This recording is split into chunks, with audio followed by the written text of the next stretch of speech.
भगवान शिव माता जी को रोकते हैं कि दक्ष के यज्ञ में मत जाओ। यदा विदुषतोरेवं कालो वै गृह्यमाणयोः जामातुः श्वशुरस्यापि सुमहानति चक्र में, अर्थात चला समय का चक्र निरंतर, बढ़ा द्वेष का भाव अपार, जमाई और ससुर के भीतर खिंची रही कलह की धार। शिवजी और दक्ष के बीच हृदय में गांठ बनी जो भारी थी, बीत गया बहुकाल इसी में ऐसी स्थिति जारी थी, ऐसी स्थिति जारी थी। ब्रह्मा जी ने जब दक्ष को नायक पद पर किया आसीन, प्रजापतियों के अधिकारी बनकर हुए गर्भ में वे लीन। पद का मद ऐसा छाया कि मति में हुआ अहंकार, स्वयं को सबसे श्रेष्ठ मानकर भूल गए सब शिष्टाचार। वाजपेय यज्ञ कर पहले ब्राह्मण तेज किया निष्प्रभ, शुरू किया फिर बृहस्पत्योत्सव। यज्ञ श्रेष्ठ यति दुर्लभ, सत्ता और घमंड के वश में किया बहुत बड़ा आयोजन, पर शिव को अपमानित करने का था ही यह एक प्रयोजन। ब्रह्मर्षि और देवर्षि सब पहुँचे उस पावन स्थल, पितर और देवगण आए करने मंगल मंत्र सफल।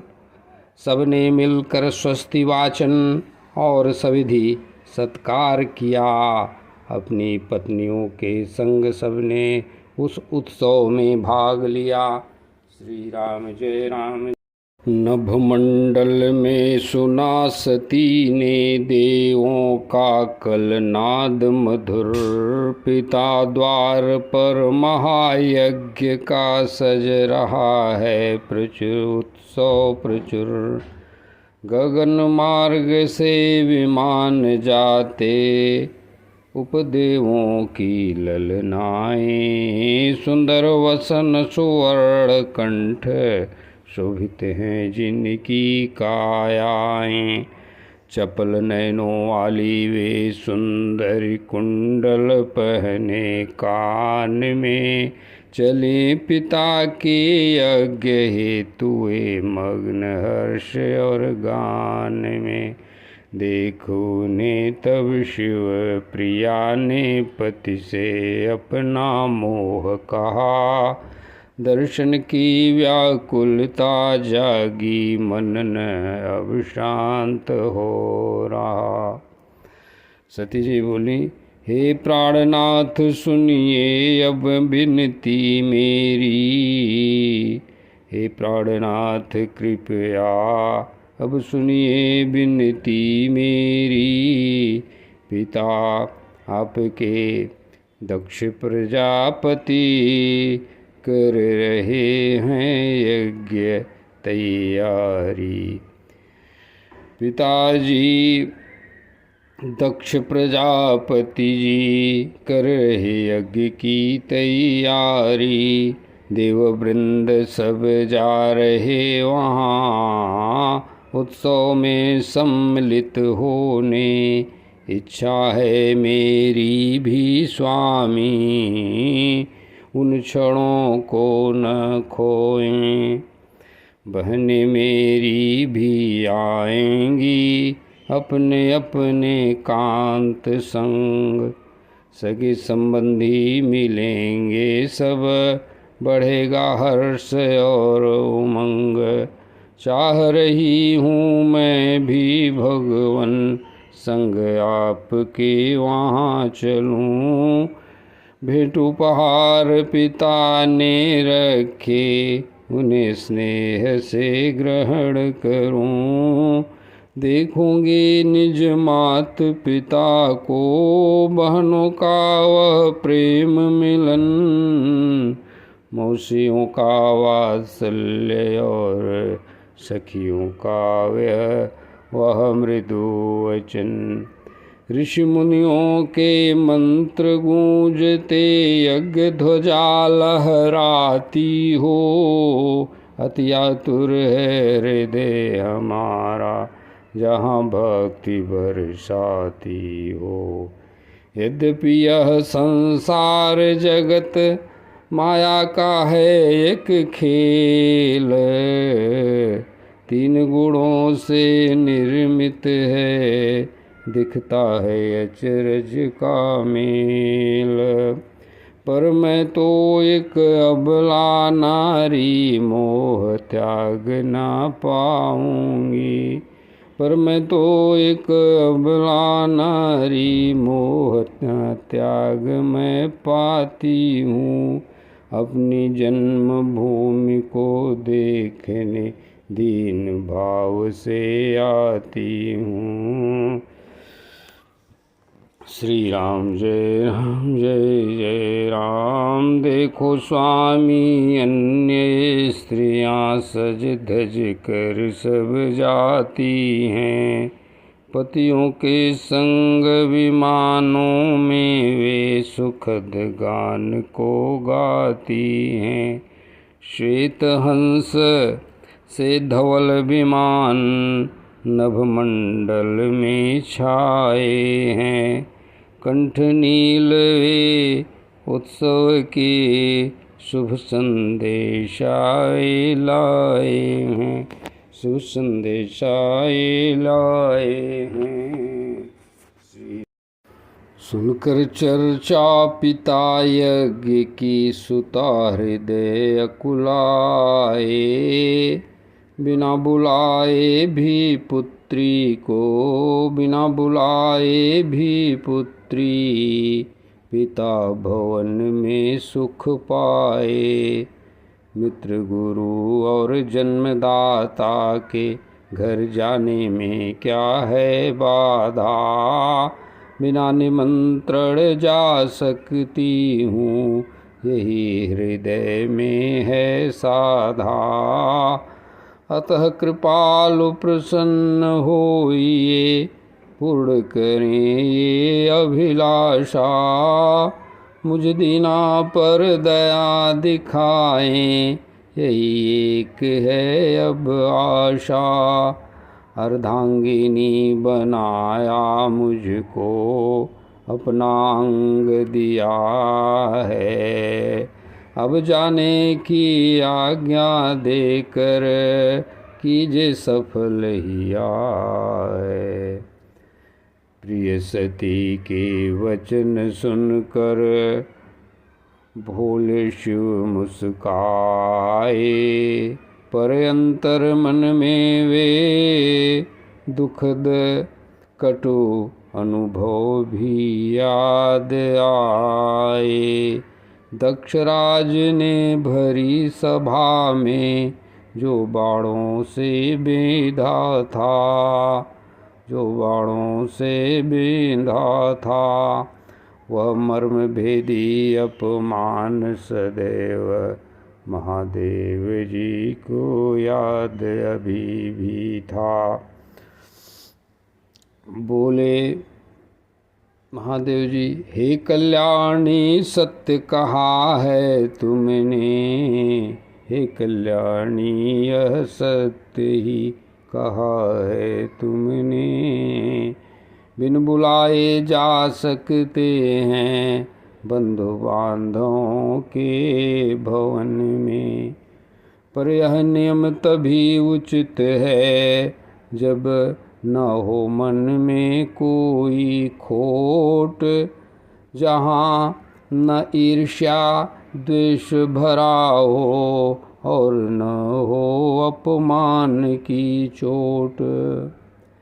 विद्या तप धन रूप अवस्था और उच्च कुल मान, सज्जन के ये गुण होते हैं दुर्जन के अभिमान।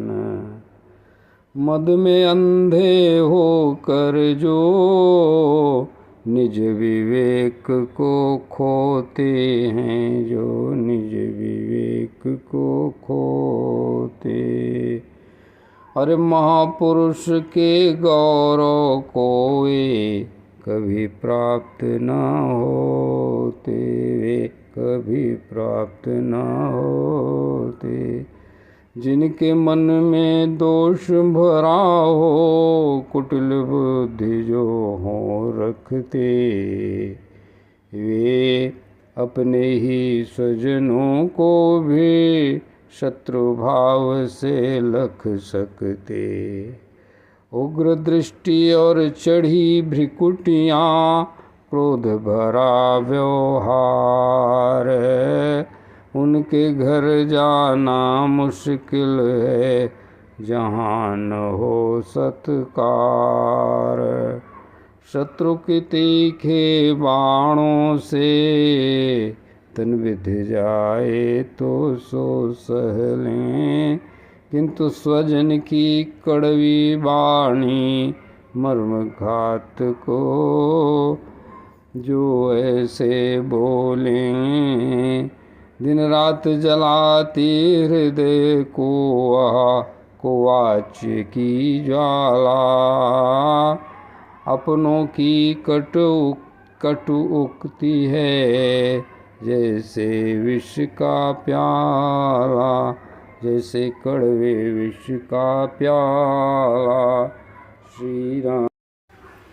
विनय प्रणाम और उठकर मिलना लोक रीति की धारा है, पर ज्ञानी जन तो करते हैं, प्रभु को नमन तुम्हारा है।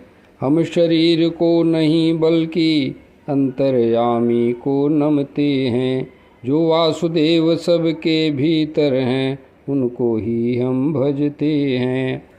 इसके पूर्व महादेव जी ने कहा, अभी सुनिए श्लोक संख्या 21 का। धन शक्ति और मद में डूबा वह दक्ष बड़ा अहंकारी है, यद्यपि वह है पिता तुम्हारा, पर मति उसकी अति मारी है। जिन गुणों से तुम बनी हो प्रिय, वही उसे अब खलती है।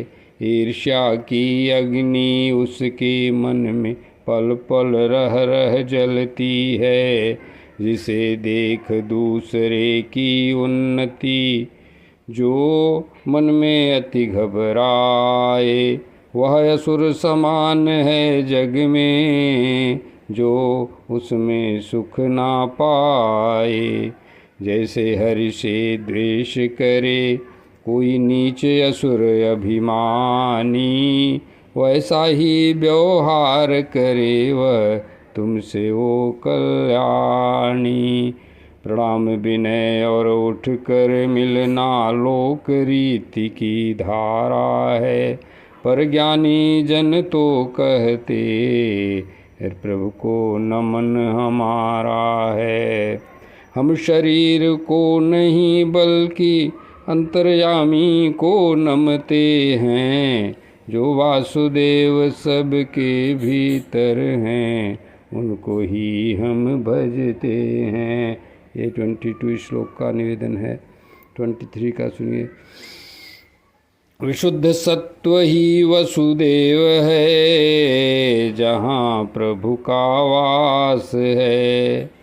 बिना आचरण के जहाँ पर होता दिव्य, बिना आवरण के जहाँ पर होता दिव्य प्रकाश है। श्री राम जय राम जय जय राम। मैं उन्हीं अधोक्षज को नित्य नमन करता हूँ, उनकी ही भक्ति ध्यान में मैं डूबा रहता हूँ, मैं डूबा रहता हूँ। अतः सती वह पिता तुम्हारा भले ही है जन्मदाता, पर मेरे द्वेष में अंधा होकर नीच धर्म है अपनाता। भरी सभा में जिसने मुझ पर कटु वचन बरसाए हैं। वहाँ तुम्हारा जाना अनुचित, जहाँ शत्रु भाव अब छाए हैं। यदि मेरे वचन त्याग कर तुम पिता के घर जाओगी, तो निश्चय ही तुम बड़ा कष्ट और दुख सहने को पाओगी। अब अपनों के ही द्वारा होता मान भंग है भारी। जब अपनों के ही द्वारा होता मान भंग है भारी, वह मृत्यु से बढ़कर है। सुन लो यह बात हमारी। श्री राम जय राम जय जय राम।